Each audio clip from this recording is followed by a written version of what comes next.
আইসো ভবে যাইতে হবে কবরে,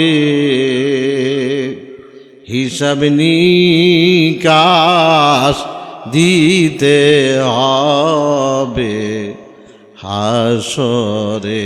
আইসো ভবে যাইতে হবে কবরে, হিসাব নিকাশ দিতে হবে হাসরে। মুআজ্জাজ হাজরিন, সম্মানিত উলামায়ে কেরাম, বিভিন্ন ঘর থেকে আগত ধর্মপ্রিয়, কোরআন প্রিয় জাকিরিন শাকিরিন ভাইয়েরা, আল্লাহ রব্বুল আলামিন আমাদেরকে অগ্রহায়ণের মাহফিলের প্রথম দিনে মাগরিবের নামাজের পরে জান্নাতের বাগানে বসার তৌফিক আল্লাহ পাক আমাদেরকে দান করেছেন। এই জন্য আমরা অন্তর থেকে শুকরিয়া আদায় করে নেই, বলুন আলহামদুলিল্লাহ। আল্লাহ পাক ওয়াদা করেছেন, নেয়ামতের শুকুর আদায় করো, তাহলে আমি নেয়ামত বাড়ায়া দিব, আর নেয়ামতের নাশুকরি করলে আমি নেয়ামত ছিনাই নিব এবং কঠিন আযাবে গ্রেফতার করব। মহান রব্বুল আলামিনের দরবারে আমরা আশাবাদী, আল্লাহ পাক আমাদেরকে ভালো হায়াত দান করবেন, ভালো স্বাস্থ্য দান করবেন, ভালো রিজিক দান করবেন, ইজ্জত দান করবেন। এই আশাবাদী হয়ে আল্লাহর শেখানো ভাষায় অন্তর থেকে আরেকবার পড়িয়া নেই, বলুন আলহামদুলিল্লাহ। এখন আমার সাথে সাথে সুন্দর আওয়াজে পড়ুন, আউযু বিল্লাহি মিনাশ শাইতানির রাজিম, বিসমিল্লাহির রাহমানির রাহিম, ওয়ামা মিন দাব্বাতিন ফিল আরদি ইল্লা আলাল্লাহি রিজকুহা। আমরা সকলেই একটা জিনিসের জন্য সকলেই খুব ব্যস্ত, সেটা হইল পেট নিয়ে। এটার জন্য সকলেই ব্যস্ত। ব্যস্ত কি ব্যস্ত না? এর জন্যই আমরা বসতে পারি না। কিন্তু এই রিজিকের জিম্মাদারি একমাত্র আল্লাহ পাক নিজ হাতে নিয়েছেন।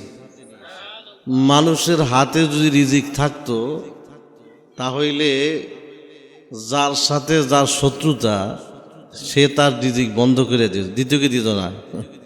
রিজিকের জিম্মাদার হচ্ছেন কে? আল্লাহ সুবহানাহু ওয়া তাআলা। উলুল আজম একজন পয়গম্বর হযরতে মূসা আলাইহিস সালাম, উনি মাদায়ান থেকে যখন মিশরে যাইতেছিলেন, ওনার স্ত্রী প্রেগনেন্ট অবস্থায় ছিল। সে সময় আগুনের দরকার, অনেক কিছুর প্রয়োজন। উনি চিন্তা করে ভাবলেন যে এখানে এই জায়গার ভিতরে আমি কিভাবে এগুলি পাবো, যে সামগ্রিকগুলি। আল্লাহ পাক হযরতে মূসা আলাইহিস সালামকে তার হাতে যে লাঠি ছিল, এই লাঠি দিয়ে তার সামনে একটা পাথর ছিল, এই পাথরের উপরে আঘাত করতে বলছেন। তো উনি ওই লাঠি দিয়ে পাথরের উপরে আঘাত করার সঙ্গে সঙ্গে একটা পাথর বের হয়ে আসলো। আবার লাঠি দিয়ে বলছেন এটাকে আঘাত করো, আঘাত করলে আরেকটা পাথর বের হয়ে আসলো। আবার বলেন যে লাঠি দিয়ে আঘাত করো, আবার আরেকটা পাথর বের হয়ে আসলো। এরপর বলে আবার আঘাত করো, আবার আরেকটা পাথর বের হয়ে আসলো। বলে এখন আঘাত করো। আঘাত করার সঙ্গে সঙ্গে দেখলো ভিতরে একটা কীট, একটা পোকা, তার মুখে তার রিজিক রয়েছে। জোরে বলেন সুবহানাল্লাহ। আল্লাহ পাক বলেন যে আমি এই পাথরের ভিতরে এই পোকার রিজিক আমি আল্লাহ পৌঁছাইয়া থাকি। জোরে বলেন সুবহানাল্লাহ।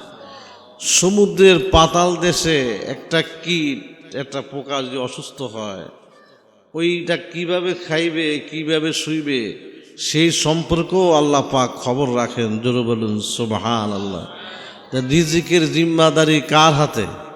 আল্লাহর হাতে। ইয়ামান থেকে মুসা আশারি, আবু মুসা আশারি, আব্দুল মালিক আশারি, আশারি গোত্রের লোক, এরা মদিনা মুনাওয়ারায় হুজুরে পাক সাল্লাল্লাহু আলাইহি ওয়াসাল্লামের মসজিদে নববীর পাশেই ওনারা আসছেন। ওনাদের খাদ্যদ্রব্য কিছুই সাথে ছিল না, সব শেষ হয়ে গেছে। তো ওনাদের থেকে একজন লোক পাঠাইলেন যে তোমরা রসুলকে আমরা আসছি যে এখানে এই খবরটা পৌঁছাও, যাতে উনি আমাদের খাবারের ব্যবস্থা করে। কিসের ব্যবস্থা করে? খাবারের ব্যবস্থা। তো খাবারের ব্যবস্থা করার জন্য একজন লোক পাঠাইছিলেন। তো উনি যায় দেখেন যে আল্লাহর রসুল পড়তেছেন, ওয়ামা মিন দাব্বাতিন ফিল আরদি ইল্লা আলাল্লাহি রিজকুহা। হুজুর এই আয়াত পড়তেছেন হুজুরের কণ্ঠে। উনি এই আয়াত শুনে সেখান থেকে আল্লাহর রসুলকে কিছু না বলিয়া চলিয়ে আসছেন। আয়াতের অর্থ হইল এই জমিনে যত বিচরণশীল প্রাণী আছে সমস্ত প্রাণীর রিজিক আল্লাহ পাক পৌঁছায়া থাকেন। জোরে বলুন সুবহানাল্লাহ। তো উনি এটা শুনে চলে গেলেন।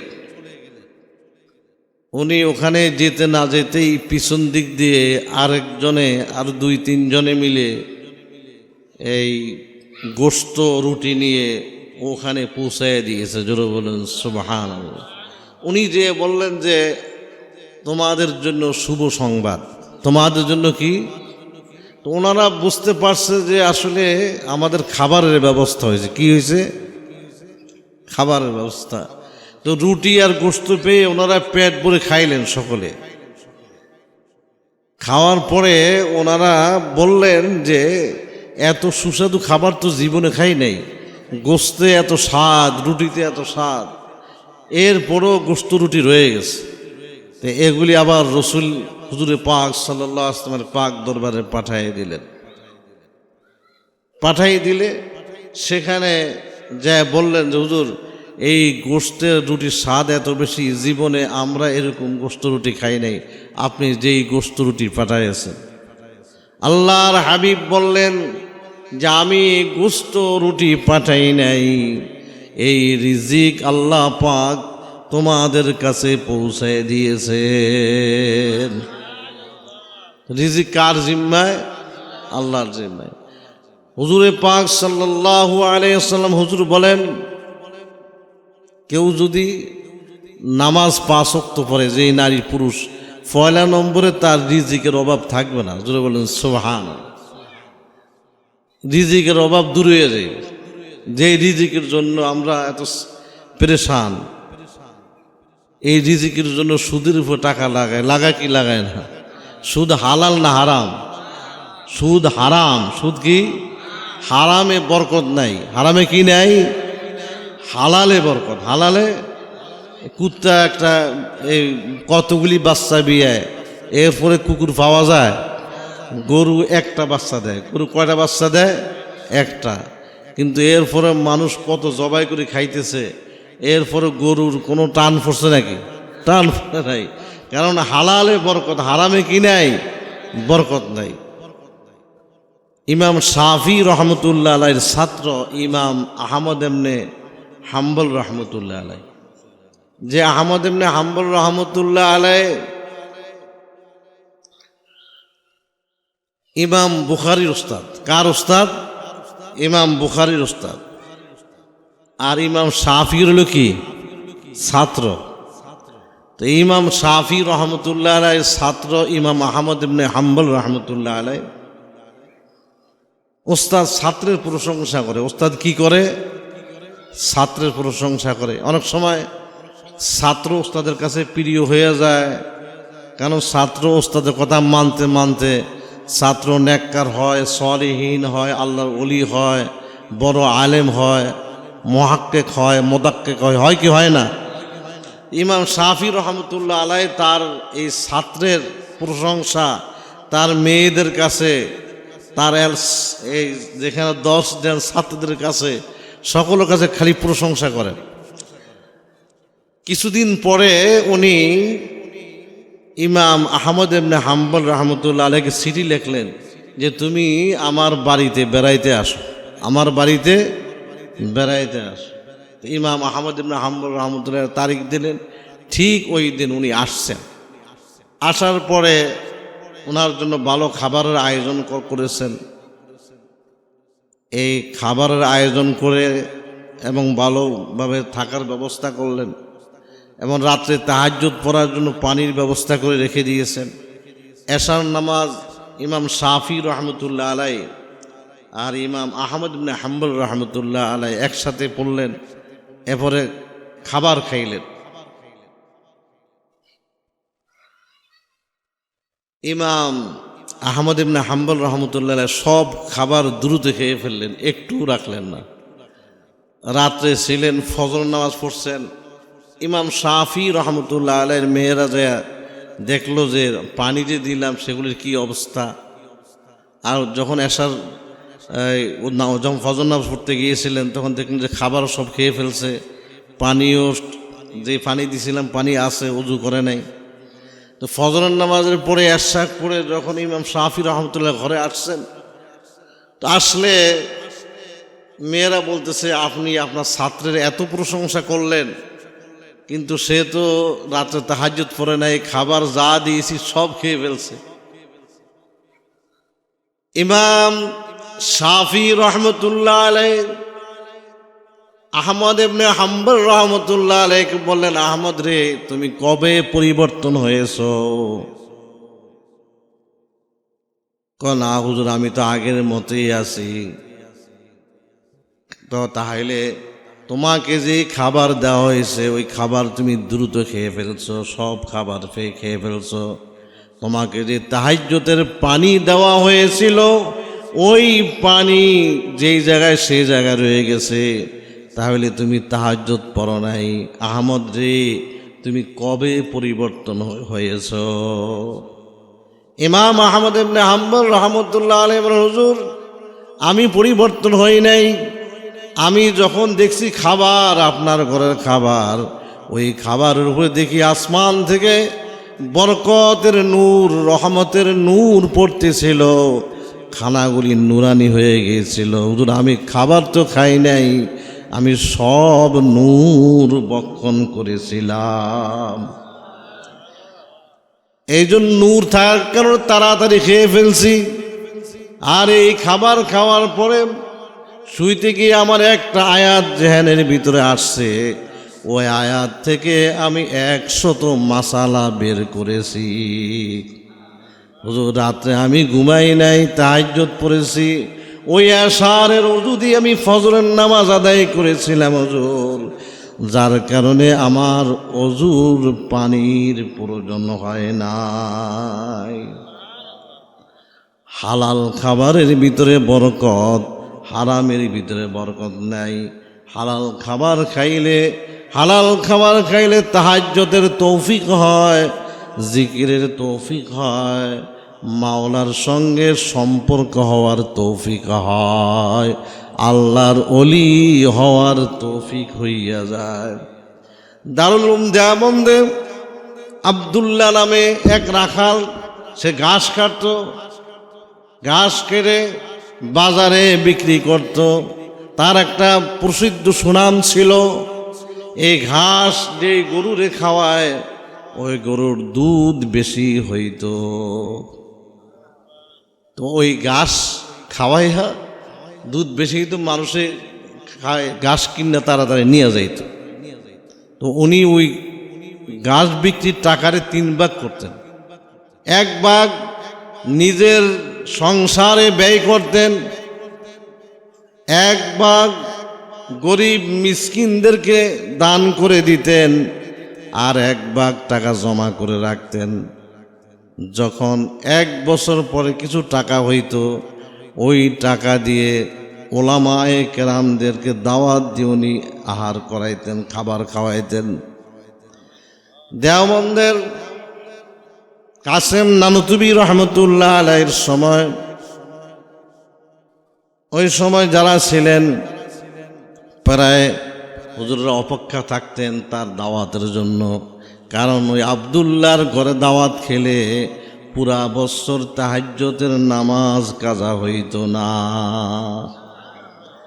তালিমে বরকত হইত, জিকিরে বরকত হইত, শরীরের রোগ ব্যাধি ভালো হইয়া যাইত।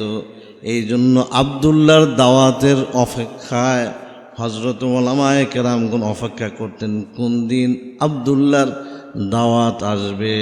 জোরে বলুন সুবহানাল্লাহ। এটা হলো হালাল খাবার। এটা কি ভাই? হালাল খাবার। আফগানিস্তানে যে বাদশাহ ছিল মুহাম্মদ, ওই মুহাম্মদের ছেলে যুবরাজ যুদ্ধ করতে গিয়েছিল। তখন খবর আসলো যুবরাজ পরাজয় বরণ করে ওই যুদ্ধের ময়দান থেকে পলায় আসতেছে। মুহাম্মদ তার স্ত্রীকে বলল, স্ত্রী বলে, না, কখনো নয়, আমার ছেলে যুদ্ধের ময়দান থেকে পরাজয় বরণ করে পলায়ন করে আসতে পারে না। লোকেরা বলতেছে, না, এটা হয় না। বেশ কিছু সময় পরে আবার খবর আসলো যুবরাজ সেই যুদ্ধে জয়লাভ করেছে, বিজয়ী বেশে সে আসতেছে। জোরে বলুন সুবহানাল্লাহ। মুহাম্মদ তার স্ত্রীকে বলে, স্ত্রী, তুমি কিভাবে বললে তোমার ছেলে পলায়ন করতে পারে না? তুমি কেন কঠোর হয়েছিলে? স্ত্রী বলল, স্বামী, আমার ছেলে যখন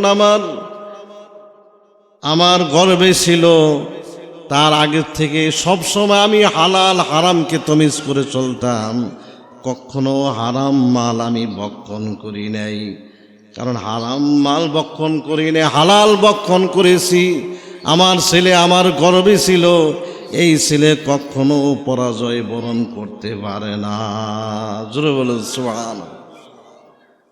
হালালে বরকত, হারামে কি নাই? বরকত নাই। সরকারে দো আলম মুহাম্মদুর রাসূলুল্লাহ সাল্লাল্লাহু আলাইহি ওয়াসাল্লাম হুজুর বললেন, সাহাবায়ে কেরামদেরকে লক্ষ্য করে বললেন, দুনিয়াতে সব চাইতে গরিব মানুষকে। সাহাবায়ে কেরাম বললেন, ইয়া রাসূলুল্লাহ, যার টাকা নাই, পয়সা নাই, জায়গা নাই, জমি নাই, সে সবচেয়ে গরিব। আল্লাহর রাসূল বললেন, না না, সেটা নয়। গরিব ওই ব্যক্তি যে দুনিয়ার থেকে এরকম নামাজের নেক নিয়ে গেল, হজের নেক নিয়ে গেল, এরকম দান করার নেক নিয়ে গেল, পাহাড় পরিমাণ নেক নিয়ে আখিরাতে উপস্থিত হওয়ার পরে দুনিয়াতে সে গালি দিছে, অথবা কারো মাল অন্যায়ভাবে জোর করে নিয়েছে, জমিকে জোর করে দখল করেছে, চুরি করেছে, ডাকাতি করেছে, মানুষের সঙ্গে খারাপ ব্যবহার করেছে, মন্দ ব্যবহার করেছে, গালি দিয়েছে। এই কারণে তার সব মাল কিয়ামতের ময়দানে যত নেক আছিল তার সব নেকগুলি নিয়ে যাবে। দিতে দিতে সব নেক শেষ হয়ে যাবে। এরপরও লোক থেকে যাবে। তারপরে তাদের গুনাহগুলি তার মাথায় চাপাইয়ে দেওয়া হবে। আল্লাহর রাসূল বলেন, ওই লোকটি সব চাইতে বেশি গরিব। জোরে বলেন নাউজুবিল্লাহ।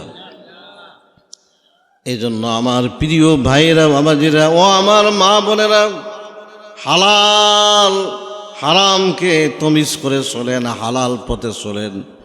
সুদ খাইলে, সুদটা হলো হারাম, হারাম খাইয়া যে রক্ত মাংস হবে, মাগো সেই রক্ত মাংস জাহান্নামে জ্বলবে। হারাম খাইয়া যে রক্ত মাংস হবে তার ঠিকানা হবে জাহান্নামে। চুরি করা এটা কি হালাল না হারাম? হারাম। এই জন্য ডাকাতি করা হারাম, মানুষের মাথায় বাড়ি দেওয়া হারাম, চাঁদা আদায় করা হারাম, এগুলি সব হারাম। এগুলি করবেন না। এগুলি করে যে রক্ত মাংস হবে, ওই ঠিকানা হবে তার জাহান্নামে। জোরে বলেন নাউজুবিল্লাহ। আমার প্রিয় ভাইরা, বাবাজিরাও, আমার মা বোনেরা, শোনেন, মানুষের ভিতরে একটা গোস্তের টুকরা আছে। ওই গোস্তের টুকরা সম্পর্কে আল্লাহর হাবিব বলেন, আলা ইন্না ফিল জাসাদি মুদগাতান ইযা সলুহাত সলুহাল জাসাদু কুল্লুহু ওয়া ইযা ফাসাদাত ফাসাদাল জাসাদু কুল্লুহু আলা ওয়া হিয়াল কলব। মানুষের ভিতরে একটা গোস্তের টুকরা আছে। হুজুর বলেন, এটা অসুস্থ হইলে পুরা মানুষটাই অসুস্থ হইয়া যায়। এটা নাফাক হইলে পুরা মানুষটাই নাফাক হইয়া যায়। এটা খারাপ হইলে পুরা মানুষটাই খারাপ হইয়া যায়। হুজুর বলেন, সেটা কলব, মানুষের অন্তর। এটা খারাপ হইলে পুরা মানুষটাই খারাপ হইয়া যায়। এই জিনিসটা আমাদের সকলের ভিতরে আছে, নারীর ভিতরে আছে, পুরুষের ভিতরে আছে। এইটার চিকিৎসা সম্পর্কে মুহাম্মদুর রাসূলুল্লাহ সাল্লাল্লাহু আলাইহি ওয়াসাল্লাম হুজুর বলেন, লিকুল্লি শাইইন সিকালাতু ওয়া সিকালাতুল কুলুবি যিকরুল্লাহ। আল্লাহর জিকিরের দ্বারা এই কলবের চিকিৎসা হইয়া যায়। আল্লাহর জিকির দ্বারা কি হয়? কলবটা ভালো হইয়া যায়। যার কলব ভালো হয় সে ভালো হইয়া যায়, সে জান্নাতি মানুষ হইয়া যায়। জোরে বলুন সুবহানাল্লাহ। কলবটা ভালো হইলে সে কি হয়? জান্নাতি মানুষ হয়। এই জন্য এটা চিকিৎসা হলো আল্লাহ পাকের জিকির। এটা চিকিৎসা কি ভাই? আল্লাহ পাকের জিকির। এই জিকির এটা দুনিয়া থাকতে করতে হবে নাকি দুনিয়ার থেকে যাওয়ার পরে করবেন? দুনিয়া থাকতে করতে হবে। কারণ এখানে এখন আপনি জিকির করলে এই জিকিরের নূর আপনার চেহারা লাগিয়ে যাইবে। এই যে এখন এতক্ষণ এই কোরআনের তাফসীরের দর্শে বসে আছেন, এটা নূর আপনার আমার চেহারা লেগে গেছে। জোরে বলুন সুবহানাল্লাহ।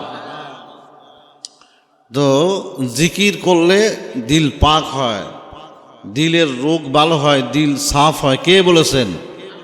মুহাম্মাদুর রাসূলুল্লাহ।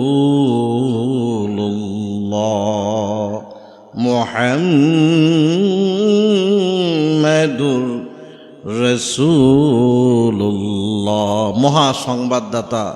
জোরে বলুন সুবহানাল্লাহ।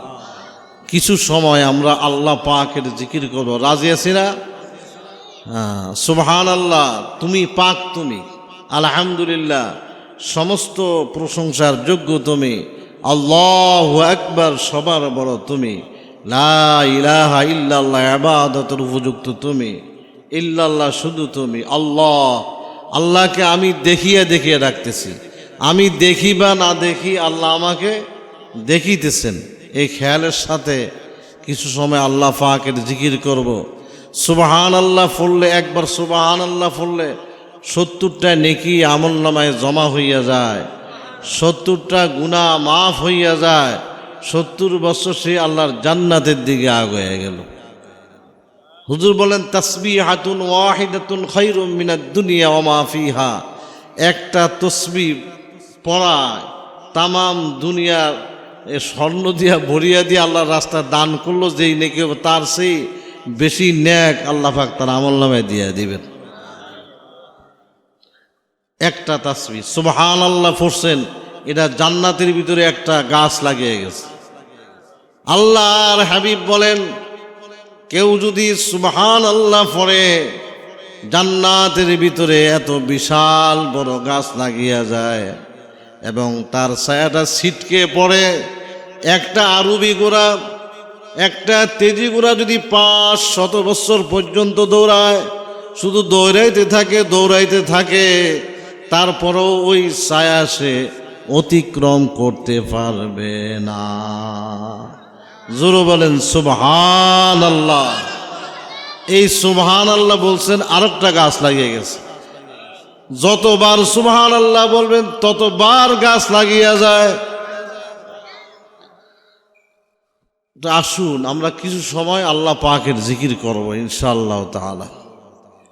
সুবহানাল্লাহ, আলহামদুলিল্লাহ, আল্লাহু আকবার বলার সময় আল্লাহ পাক আমার নাক আর কপালের মাঝখানে বরাবর সেই আছেন। লা ইলাহা ইল্লাল্লাহ,